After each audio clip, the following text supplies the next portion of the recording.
トイボールファクトリーです。今回は HGUC MSN001A1 デルタプラスをテッカテカに塗装していきます。箱はこんな感じ。デルタプラスは機動戦士ガンダムユニコーンに登場するリディ・マーセナスが登場した機体で、100式の系統にある可変モビルスーツです。HGUC デルタガンダムがメッキでかっこいいなと思ったんですが、あれ結構なお値段なんですよね。それならばと近い系統のデルタプラスを金色に塗ってみることにしました。リディ少尉なら実家に泣きついてデルタプラスを金色に塗ってもらえそうな気もしたりしなかったり。HGUC デルタプラスは2011年9月11日に発売されました。結構古いですね。月日が経つのが早すぎる。劇中ではそれほど活躍したわけではないですが、100式やゼータ譲りのプロポーションで渋いかっこよさがあります。一つ一つのパーツを見ているとそれぞれの特徴を受け継いでいるのがよくわかります。こういう系統もガンダムの楽しみの一つですね。関係ないですが、組み立て説明書にはなぜかデルタプラスが自らを私と呼ぶ謎のポエムがあるのでおすすめしておきました。ということでデルタプラスの完成です。それでは素組みの状態を見てみましょう。オリジンガンダムと比較してみると頭一つ大きいですね。設定の 19.6 メートルより大きく感じます。襟が高いせいか首の可動範囲は狭め。肘関節は90度までしか曲がらないです。二の腕もデザインのせいかほとんど上がらず、肩はちょっとだけ前後にスイング。股関節の開きも少しだけ。足首は変形のおかげかよく動きます。前に大きく足を上げられて、膝は二重関節で正座ができそう。取れた。ウイングは開閉できます。カナードも同様。チラリズム。こちらはシールド、ビームサーベルなどのウェポンラックになっています。ここはシールで塗り分けを表現するようです。今回は気にしません。全体的に可動範囲狭いですが取れた。ポロリも多いですがスタイルはかっこいいですね。そういえば差し替えでウェーブライダーにも変形ができますが、めちゃくちゃパーツが余ってますね。胴体はほとんど使いません。今回はウェーブライダーには特に思い入れもないので、これで見納めになります。それではバラして表面処理を行っていきます。さて、これは何のパーツでしょう。 1,2,3,4,5,6,7,8,9,10,11,12 はい、合わせ目消しが必要なパーツです。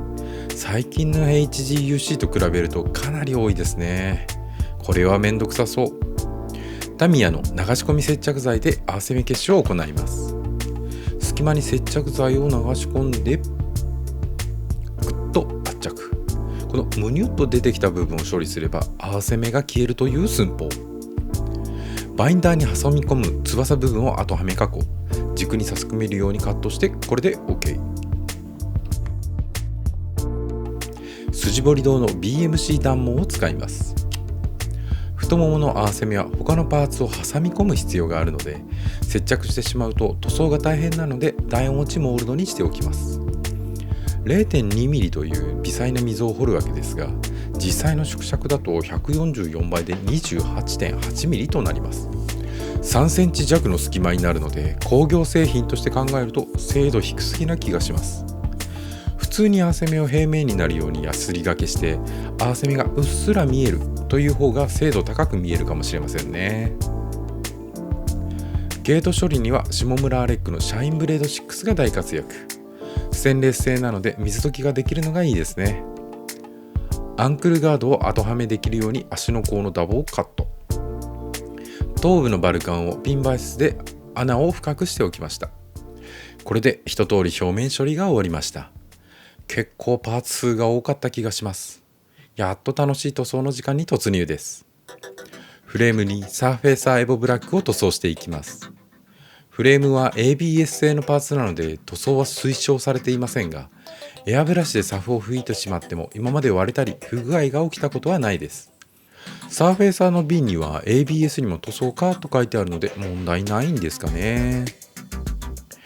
サーフェーサーでパーツを保護したのでメタルカラーアイアンを塗装します。乾燥後に拭き取ってツヤを出しておきます。外装は今回もサフレス塗装 EX ブラックを塗装します。他の塗料は溶剤3、塗料1の比率で薄めていますが、この下地の EX ブラックのみ溶剤2、塗料1の比率で希釈しています。まあ多少の傷埋め効果を得られたらいいなと思って濃いめに希釈しています。良いピカピカを得られました。良いピカピカが得られたと思ったら合わせ目が出てきました。実はこれ2回目の修正でちゃんと処理したはずなのに、後からゾンビのように合わせ目が復活。気温が低かったせいで接着剤がちゃんと乾いてなかったんでしょうか。それとパーツにホコリがたくさんついていました。空気が乾燥して静電気が発生しやすくなっていたせいなのか、普段の 3,4 倍くらいのパーツにホコリが入って修正に時間がかかりました。そういえばメタリック塗料ってホコリがつきにくいんですよね。これも静電気が関係してるんでしょうか。気を取り直して再びの EX ブラック。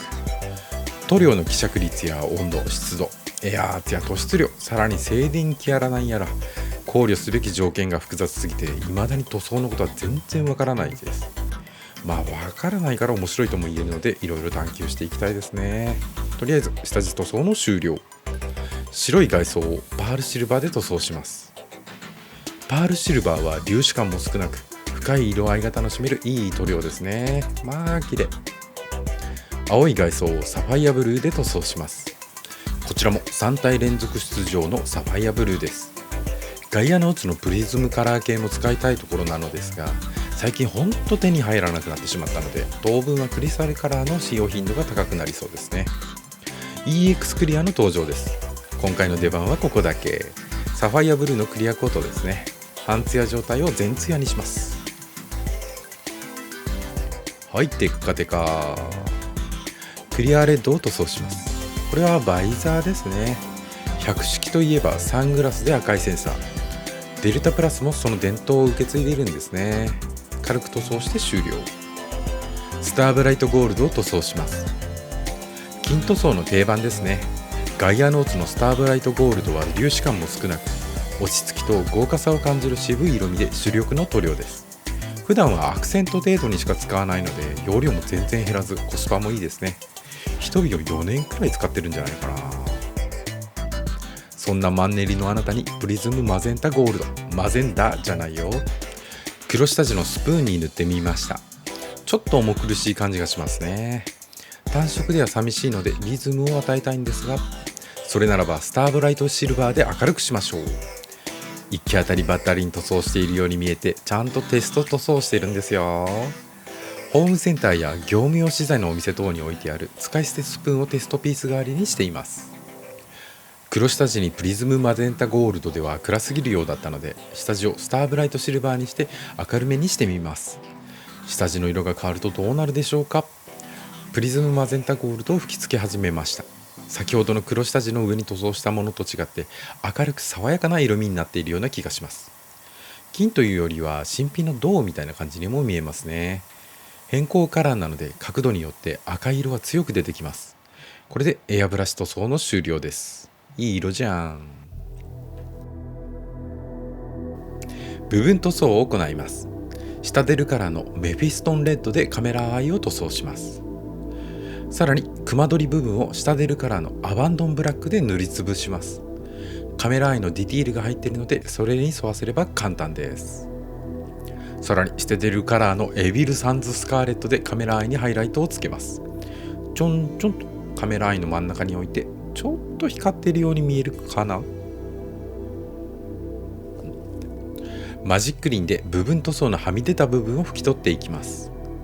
マジックリンはアルカリ性の液体で水性アクリル塗料を分解して溶かすことができます。ただアルカリは人間の皮膚も溶かしてしまうので、必ず手袋やゴーグルなどで保護しておく必要があります。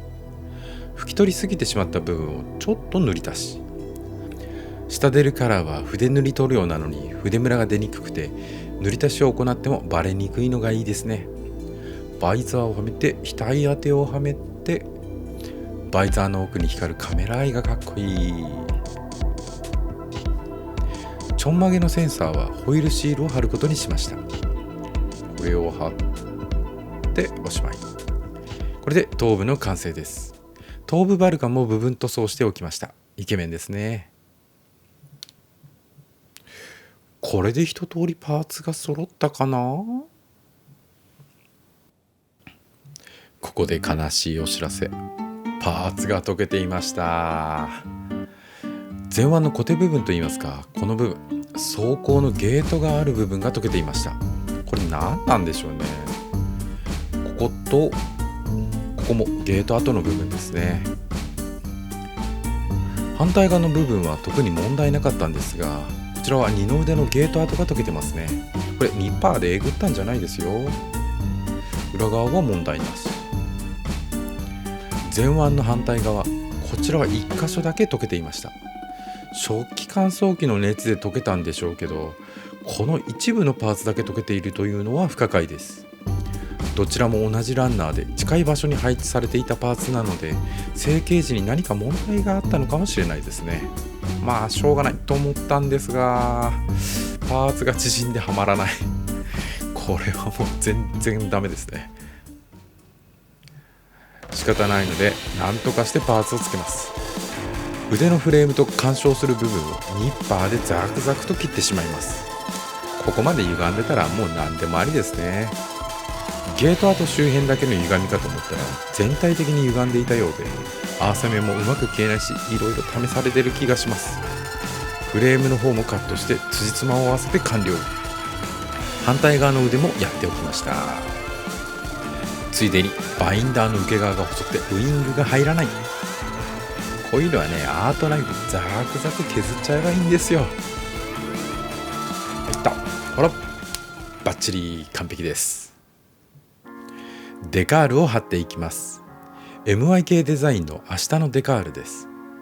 水転写デカールにはデザインの周りに透明な余白部分がありますが、明日のデカールはその余白部分を後から剥がすことができるという特殊な水転写デカールです。カッティングシートを貼り付けたような質感にできるので、光沢塗装に向いているんじゃないかと思い試してみることにしました。1日乾燥させてから粘着テープなどで剥がすと余白部、あれ全部剥がれましたね。おデカールはもう1枚あるのでリトライ。今度はアートナイフで慎重にきっかけを作り、ピンセットでゆっくり剥がれましたね。不器用か。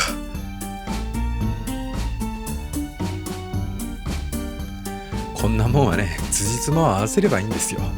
筆塗りで描いてしまいます。デカールの余白をうまく剥がせなかったのは冬のせいか、気温が低く1日では乾燥時間が足りなかったのか、もしくは密着が甘かったのかもしれません。他の部分では成功していたので、明日のデカールは今後もトライしていきたいですね。そうこう言ってる間に筆塗りでのリカバリー完成。なんとかなるもんですね。それでは全パーツが揃ったので組み立てていきます。お気楽な思いつきで作り始めたデルタプラスでしたが、思いのほか苦労を強いられることになりました。ゾンビのように復活する合わせ目に溶けちゃうゲート跡、やたら巻き込まれるホコリ、最近うまくいきすぎた反動なんでしょうか。明日のデカールは肩の部分以外はだいたいうまくいって余白のない状態でいい感じにリアルに仕上がりました。肩の関節は緩くてブラブラする感じがあってちょっと気になりますね。外れやすいバインダーにバラバラになりやすいシールド、なかなか癖のあるキットだったと思います。それでもスタイルは抜群なので許さざるを得ないですね。これでデルタプラス完成です。ということで HGUC MSN001A1 デルタプラスをテッカテカに塗装しました。大量の合わせ目、曲がらない関節、溶けるパーツにポロポロ落ちるパーツ、なかなかの癖のあるキットで思いがけず高難度の製作になりました。手間がかかるほど愛おしいとも言いますが、確かに妙な愛着が湧いてきているのも事実です。強度不足によって変形をオミットされた百式の後継機であるデルタプラスは、キットでもその性質が残っていたのかなと思えば可愛くもなりますかね。百式とゼータ譲りのシャープなスタイルによってスターブライトゴールド、プリズムマゼンタゴールドの2つの金色の塗り分けが思っていた以上の質感を生み出してくれました。溶けてしまったパーツも組み付けてみれば気にしなければ問題ないレベルかなということにしておきましょう。ということで、機動戦士ガンダムユニコーンリリー・マーセナスの登場する可変モビルスーツ HGUC-MSN001A1 デルタプラスのテッカテカ塗装でした。それではまた次回の動画でお会いしましょう。トイボールファクトリーでした。よく見ると結構塗装剥げてますね。